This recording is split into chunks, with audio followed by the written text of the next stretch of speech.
प्यारे बच्चों, आज हम करेंगे सैंपल पेपर। तो बच्चों, ये डिपार्टमेंट की तरफ से सैंपल पेपर आ चुका है। तो इसमें दो सैंपल पेपर हैं। तो आज हम फर्स्ट सैंपल पेपर करेंगे और उसके होंगे एमसीक्यू क्वेश्चन, यानी 1 मार्क्स के क्वेश्चन। तो बच्चों, ये क्वेश्चन सारे जो हैं वो कोशिश करेंगे कि शॉर्ट ट्रिक से आपको बताएं। तो पहला है question number 1। The smallest natural number by which 108 must be divided so that the quotient is a perfect square। मतलब हमें एक ऐसा नंबर चाहिए है कि 108 को अगर हम डिवाइड कर दें तो जो आंसर आएगा वो एक परफेक्ट स्क्वायर हो, परफेक्ट स्क्वायर नंबर हो। तो इसके अगर हम प्राइम फैक्टर बनाएंगे तो सबसे पहले 2 से डिवाइड होगा, 5, 4, फिर 2 से होगा। तो बच्चों ये कितना आ जाएगा, 2, 7, 27। फिर 3 से होगा 3, फिर 3 से होगा यह 9 आएगा, फिर 3 से होगा तो 3, और फिर 3 से होगा 1। तो प्राइम फैक्टर क्या आ जाएंगे,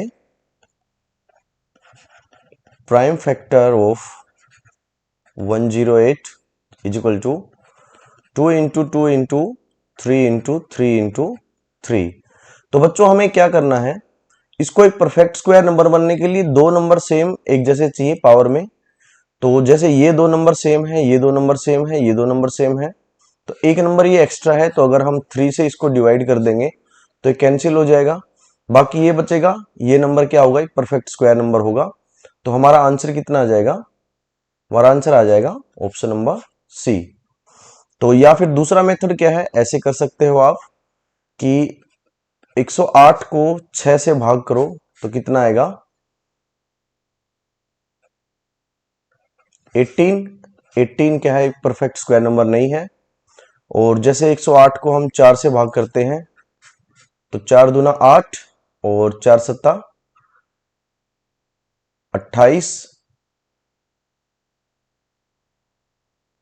और दूसरा क्या है,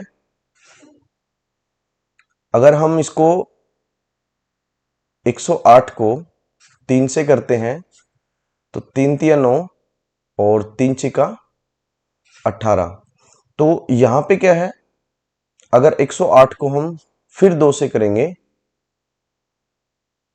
तो ये कितना आ जाएगा, 2 पंजा 10 और 2 चौका 8। तो यहाँ पे दो परफेक्ट स्क्वायर नंबर आ रहे हैं, 27 और 36। तो 27 और 36 में हमें क्या देखना है, स्मॉलेस्ट नेचुरल नंबर देखना है जिससे भाग हो, यानी कि वो जो परफेक्ट स्क्वायर नंबर है वो बड़े वाला होगा। तो यानी कि हमारा आंसर कितना आ जाएगा, ऑप्शन नंबर सी। तो आप दोनों तरीकों से कर सकते हो, इससे भी और इससे भी। तो नेक्स्ट चलते हैं बच्चों क्वेश्चन नंबर 2 पे। क्वेश्चन नंबर 2 है, the digits in the unit place of cube of number is. अब हमारे पास एक नंबर है 333। तो इसमें क्या है, यूनिट प्लेस कौन सा है बच्चों, ये है यूनिट प्लेस। तो इस यूनिट प्लेस के ऊपर जो नंबर है तो वो क्या है, हमारा 3 है। और इसने पूछा क्या है कि इसका अगर हम क्यूब करेंगे तो यूनिट प्लेस पे क्या आएगा, यानी कि लास्ट वाला नंबर क्या आएगा। तो हमें क्या करना है, सिर्फ क्यूब पूरे का नहीं करना है, सिर्फ लास्ट का करना है। तो लास्ट का डिजिट जो है वो 3 है, 3 का क्यूब कितना आएगा, 27। और 27 का फिर यूनिट डिजिट क्या होगा, 7। तो यानी कि ये जो 7 है वो इधर सबसे लास्ट में आएगा यूनिट प्लेस पे, अगर इसका क्यूब करेंगे तो यानी कि यही हमारा आंसर होगा। तो ये इसका आंसर कितना आ जाएगा, ऑप्शन नंबर बी। नेक्स्ट है द सॉल्यूशन ऑफ इक्वेशन। इसका सॉल्यूशन हमें निकालना है, क्या आएगा। तो x minus 2/3 is equal to 5 into x minus 4/12। तो इसको बच्चों क्या करना है, आपको डायरेक्ट आंसर पुट करना है। अगर मैं यहाँ पे आंसर पुट करता हूं डायरेक्ट, तो मैंने अगर 2 पुट किया तो लेफ्ट और राइट बराबर आना चाहिए। तो 2 पुट करेंगे तो 2 माइनस 2/3, और इधर 2 पुट करेंगे तो 5, और 2 माइनस 4/12। तो बच्चों ये कितना आ रहा है, 5 इंटू माइनस 2/12। तो यानी कि ये क्या आ रहा है, जीरो आ रहा है। जीरो आ रहा है तो ये जीरो आ ही नहीं सकता, आ ही नहीं रहा है, इसको देखने से पता चल रहा है। तो यानी कि टू आंसर नहीं है। तो फिर हम क्या करेंगे, फोर पुट करके देखेंगे। Four minus two by three is equal to five, और फोर माइनस फोर बाई 12। तो यहाँ पे भी क्या है, ये जीरो आ रहा है, तो ये भी आंसर नहीं है। फिर हम सिक्स पुट करेंगे ऑप्शन नंबर सी में। तो six minus two by three और five into six minus four by 12। तो ये कितना, लेफ्ट साइड कितना बन जाएगा, ये बन जाएगा बच्चों फोर बाई थ्री। और यहाँ पे क्या आ रहा है, five into two by six, इसको करेंगे 12, और नीचे कितना आ जाएगा, फाइव बाई सिक्स। अब हम 12 पुट करेंगे तो 12 माइनस टू बाई थ्री, तो बच्चों ये कितना आ जाएगा, 10 बाई थ्री। और राइट साइड में कितना आ जाएगा, 5, और 12 माइनस फोर कितना होगा, 8, 8 बाय 12। तो बच्चों ये कितना आ जाएगा, इसको चार से फिर काटेंगे, 2 और 3 और 5 दूना 10, तो 10/3। लेफ्ट और राइट दोनों बराबर आ रहे हैं ऑप्शन नंबर फोर में। तो यानी कि ये हमारा आंसर होगा ऑप्शन नंबर 4D। नेक्स्ट है,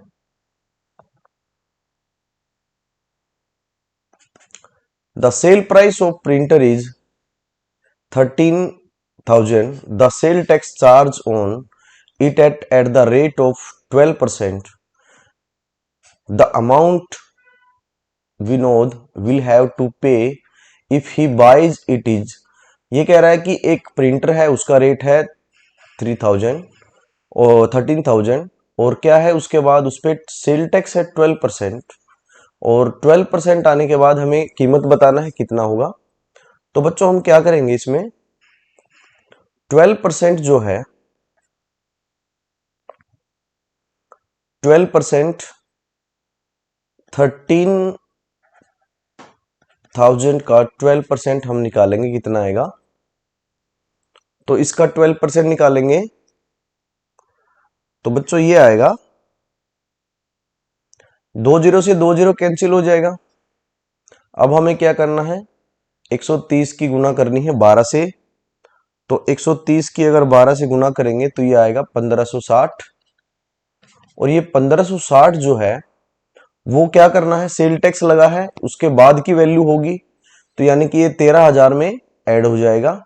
तो 13,000 में आप ऐड कर दो इसको 1560 को, तो ये हमारा आंसर आ जाएगा 14,560। तो ये हमारा आंसर होगा बच्चों ऑप्शन नंबर सी। तो नेक्स्ट है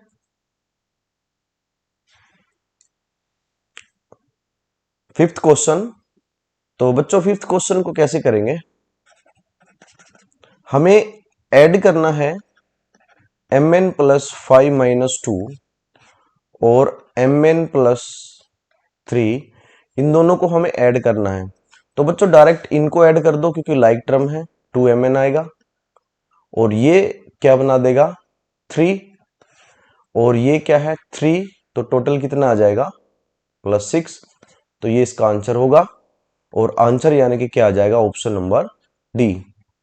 नेक्स्ट है,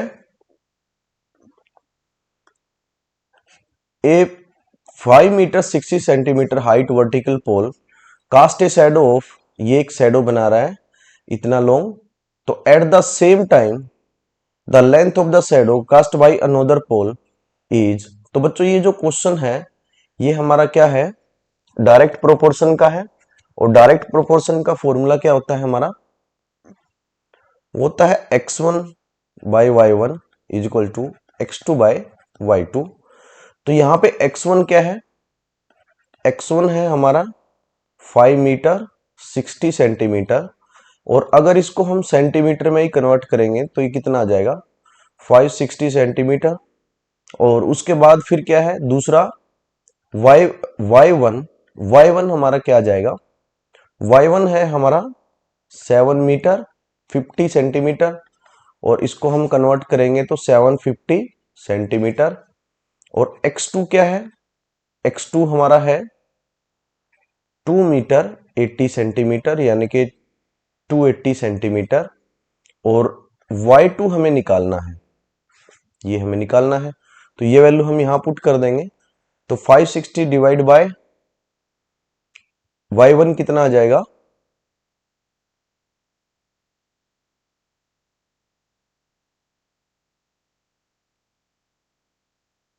तो बच्चों y1 की वैल्यू है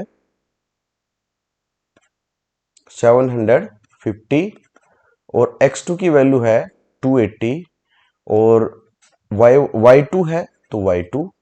अब हम क्या करेंगे, ये जीरो से जीरो कैंसिल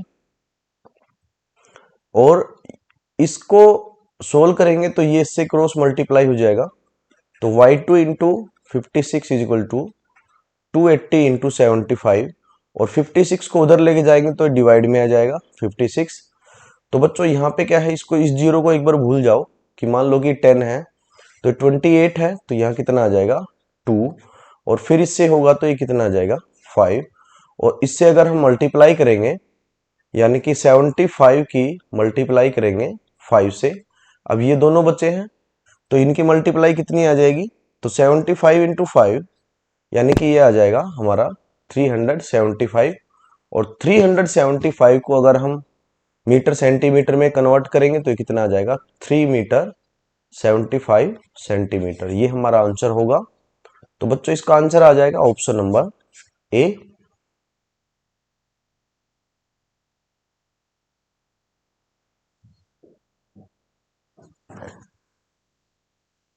नेक्स्ट है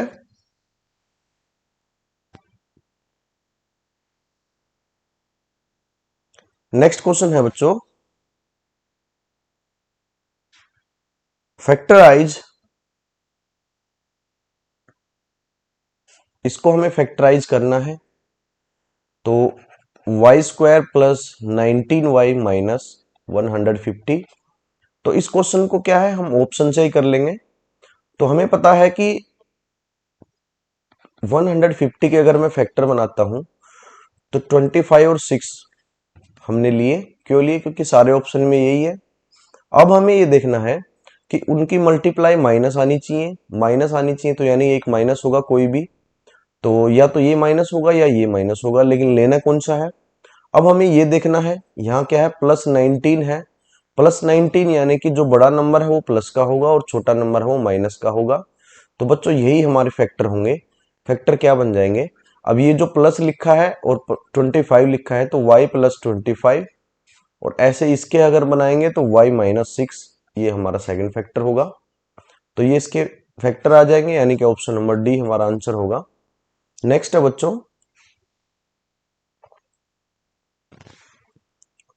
8 क्वेश्चन। तो 8 क्वेश्चन में क्या है, the followings line graph shows the sale of dolls by Suhas from Monday to Saturday on a particular week.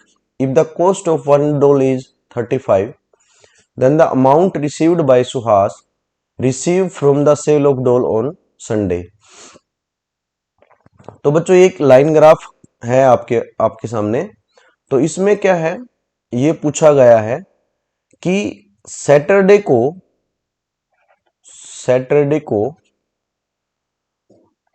उसने कितना डॉल बेचा और अगर एक डॉल का प्राइस जो रेट है, कॉस्ट जो है एक डॉल का वो है ₹35। तो ₹35 अगर है तो सैटरडे को उसने कितना बेचा ये हम देखेंगे ग्राफ से। तो बच्चों ये सैटरडे है, सैटरडे को अगर हम देखेंगे तो यहां हमारा एक पॉइंट है और ये पॉइंट कितना है 40। तो यानी कि 40 इंटू 40 डॉल उसने बेचा सैटरडे को और एक का प्राइस कितना है 35। तो हमारा आंसर कितना आ जाएगा 40 इंटू 35 करना है हमें, तो ये आ जाएगा 1400। तो यानी कि ऑप्शन नंबर बी हमारा आंसर होगा। तो बच्चों ये था 8th क्वेश्चन। नेक्स्ट है 9th क्वेश्चन में क्या है, the cost of an article scooter is, ये इतना कॉस्ट है, if its value depreciate at the rate of 20% per annum then its cost after 3 years will be. तो बच्चों ये जो क्वेश्चन है ये हमारा कंपाउंड इंटरेस्ट का है एक तरह से।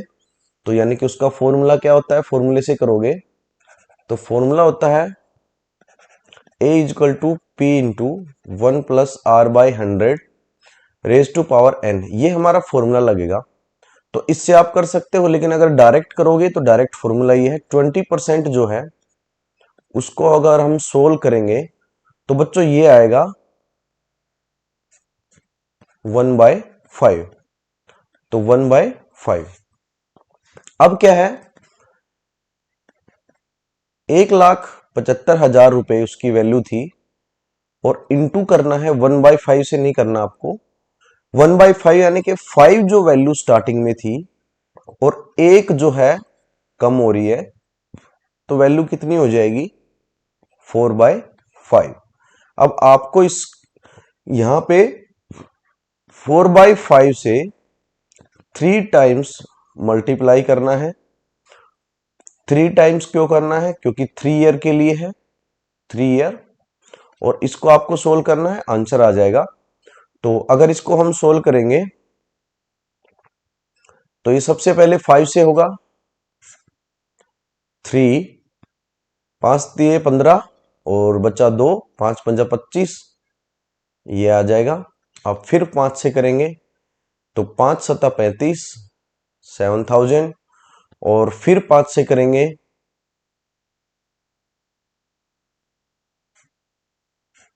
5 एकम 5 और बचा 5 चौका 20, 1400। 1400 इंटू 4⁻³ 64 हो जाएगा। 64 की इससे हमें मल्टीप्लाई करना है। तो बच्चों ये कितना आ जाएगा, इसको मल्टीप्लाई करोगे तो ये आ जाएगा 89,600। ये हमारा आंसर होगा। तो यानी कि ऑप्शन नंबर ए हमारा आंसर होगा। नेक्स्ट है बच्चों 10। 10 क्वेश्चन में क्या है, the volume of a cube whose side is 2a। तो एक क्यूब का हमें वॉल्यूम बताना है अगर उसकी साइड 2a है। तो 2a है इसका, हमें क्या करेंगे, वॉल्यूम के लिए क्या होता है, वॉल्यूम का फॉर्मूला क्या होता है क्यूब का, वो होता है ए क्यूब। ए क्यूब यानी कि हमें इसका क्यूब करना है। तो इसका भी क्यूब होगा, इसका भी क्यूब होगा, यानी कि ये 2 क्यूब और ए क्यूब कितना आ जाएगा 8a क्यूब। तो यानी कि ऑप्शन नंबर डी हमारा आंसर होगा। नेक्स्ट है बच्चों 11th question, which of the following indicates segments of equal length. हमें ये दिखाना है, ये बताना है इनमें से कि सेगमेंट इक्वल लेंथ के कौन से हैं जो आपको दिख रहे हैं। तो बच्चों इसमें देखने से ही हमें पता चल रहा है कि ऑप्शन नंबर बी जो है वो हमारा आंसर होगा, क्योंकि एक सेगमेंट ये है और एक सेगमेंट ये है और दोनों के ऊपर 2 बार ऐसे कट किया है, तो यानी कि दोनों क्या है सेम लेंथ के हैं। तो इनका मतलब यही होता है कि सेम लेंथ। और जैसे ये जो 2 चीजें हमें क्या शो कर रही है यहाँ पे, ये एंगल शो कर रही है कि दोनों एंगल इक्वल हैं। तो इसका ऑप्शन नंबर बी आंसर होगा। नेक्स्ट है हमारा क्वेश्चन नंबर 12। 12 में क्या है, if X and Y are vary inversely then the unknown value is. यानी कि वो कह रहा है कि एक्स और वाई इनवर्सली प्रोपोर्शनल है, तो उसका हमें वैल्यू बताना है कि यहाँ क्वेश्चन मार्क में यहाँ क्या आएगा। तो बच्चों डायरेक्ट आप इसको कर सकते हो कि इनवर्सली प्रोपोर्शनल में हमारा फॉर्मूला क्या बनता है, x1 y1 is equal to x2 y2। तो ये हमारा फॉर्मूला है, यानी कि इसका मतलब क्या हुआ कि इन दोनों की मल्टीप्लाई वही आनी चाहिए जो यहां आएगी। तो इन दोनों की मल्टीप्लाई कितनी आ रही है 900। और अब यहां क्या आ जाएगा बच्चों, देखो यहां पे 20 है, तो ऑप्शन से हम देखेंगे। तो ऑप्शन में देखो क्या आएगा, ऑप्शन में अगर मैं यहाँ क्या रखूं कि 900 आ जाएगा। तो बच्चों अगर इसका ए ऑप्शन अगर हम उठाते हैं कि 45 इंटू 20, तो ये 900 आता है, यानी कि ऑप्शन नंबर ए आपका आंसर है। तो बच्चों ये थे आपके एमसीक्यू क्वेश्चन सैंपल पेपर से। नेक्स्ट वीडियो में आएंगे 2 मार्क्स के क्वेश्चन। तो मिलते हैं हम नेक्स्ट वीडियो में।